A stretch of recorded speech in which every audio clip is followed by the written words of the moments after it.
कैराना में स्थित लाला नरसिंहदास सरस्वती विद्या मंदिर इंटर कॉलेज में भारतीय जनता पार्टी की ओर से पंडित दीनदयाल उपाध्याय प्रशिक्षण महाअभियान 2026 के तहत तमाम कार्यकर्ताओं को, पदाधिकारियों को भारतीय जनता पार्टी के वरिष्ठ नेताओं ने जागरूक किया, वहीं उनमें ऊर्जा भरने का कार्य किया। कार्यक्रम में मुख्य अतिथि के रूप में भारतीय जनता पार्टी के निवर्तमान सांसद प्रदीप चौधरी एवं पिछड़ा वर्ग आयोग के सदस्य रमेश गौड़ कश्यप, भारतीय जनता पार्टी शामली के जिलाध्यक्ष रामजीलाल कश्यप एवं भाजपा नेता अनिल चौहान शामिल हुए। भारतीय जनता पार्टी के पदाधिकारियों ने कार्यक्रम में पहुंचे मुख्य अतिथि एवं तमाम नेतागणों का पुष्प देकर एवं पटका पहनाकर स्वागत किया। भारतीय जनता पार्टी के राष्ट्रीय परिषद सदस्य एवं निवर्तमान सांसद प्रदीप चौधरी ने अपने संबोधन में कार्यकर्ताओं में ऊर्जा भरने का कार्य करते हुए कहा कि लोगों के बीच में जाकर सरकार द्वारा संचालित सभी योजनाओं का बखान किया जाए, विपक्ष द्वारा तेजी से फैलाए जा रहे दुष्प्रचार को नकारने का कार्य किया जाए। 5 वर्षों के अंतर्गत 15 करोड़ लोगों को निःशुल्क खाद्यान्न वितरण करने का काम सरकार के द्वारा किया गया। 80,000 उचित दर दुकानों में ई-पास मशीन द्वारा खाद्यान्न वितरण करने का काम किया गया। सुमंगला योजना के अंतर्गत 22 लाख बेटियों को 25,000 की आर्थिक सहायता उपलब्ध कराने का कार्य बड़े जोर शोर से किया गया। सामूहिक विवाह योजना के अंदर 4 लाख से ज्यादा बेटियों को विवाह कराने का काम को संपन्न किया गया। मुख्यमंत्री युवा स्वरोजगार योजना के अंतर्गत भी 37,280 लोगों को लाभान्वित करने का काम किया गया, जिसमें लगभग बहुत बड़ी राशि से लोगों को लाभ मिला है और 2 करोड़ 98 लाख रोजगार सृजित करने का काम किया गया। प्रधानमंत्री रोजगार सृजन योजना के तहत भी बहुत बड़ी संख्या में हमारे प्रदेश की जनता को लाभ मिला है। एक जनपद एक उत्पाद के माध्यम से भी 20,396 व्यक्तियों को लाभान्वित करने का काम किया गया।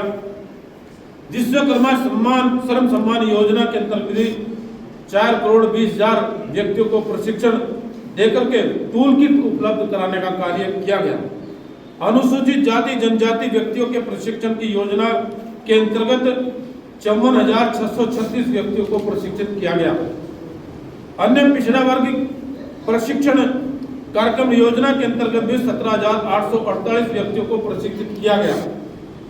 एक जनपद एक व्यंजन, ये योजना अभी हमारे प्रदेश के अंदर लागू होने वाली है। इसका रोड मैप सरकार ने तैयार कर लिया है।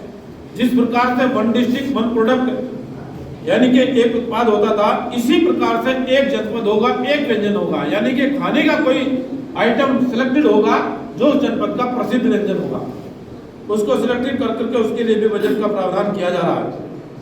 सड़क एवं एक्सप्रेस वे, इतनी बड़ी संख्या में हाईवे बनने का काम हुआ है, जिसकी हम लोग कभी सोचने का ही काम करते थे, कहीं दूसरी जगहों पर जाकर के देखने का काम होता था कितने बड़े बड़े हाईवे बन रहे हैं।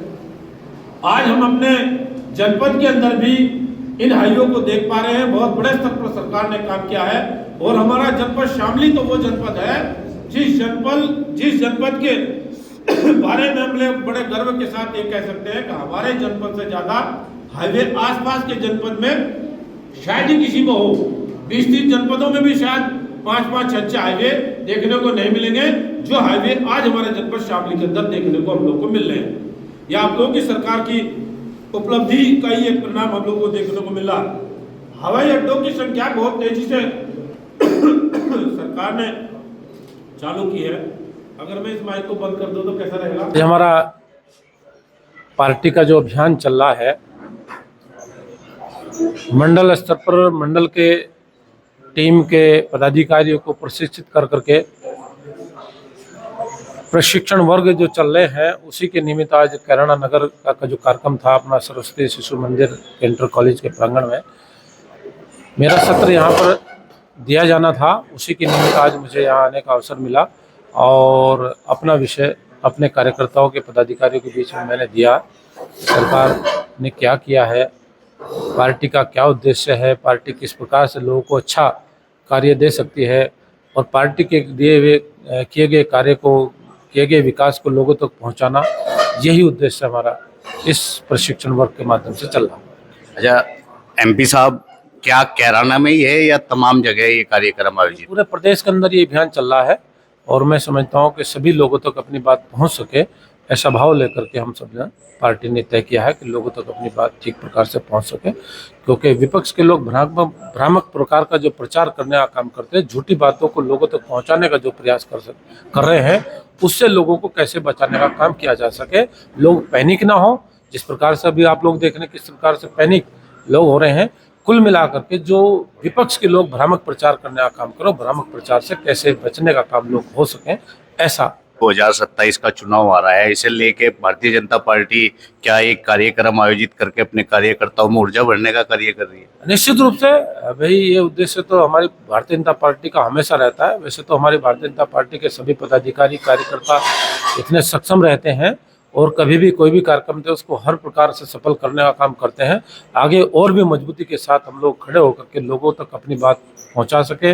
अगले जो अभियान, कार्यक्रम, रैलियां जो भी होंगे उनको अच्छे तरीके से उनका परिणाम आ सके, इसी भाव से लोगों को, कार्यकर्ताओं को तैयार किया जा रहा है।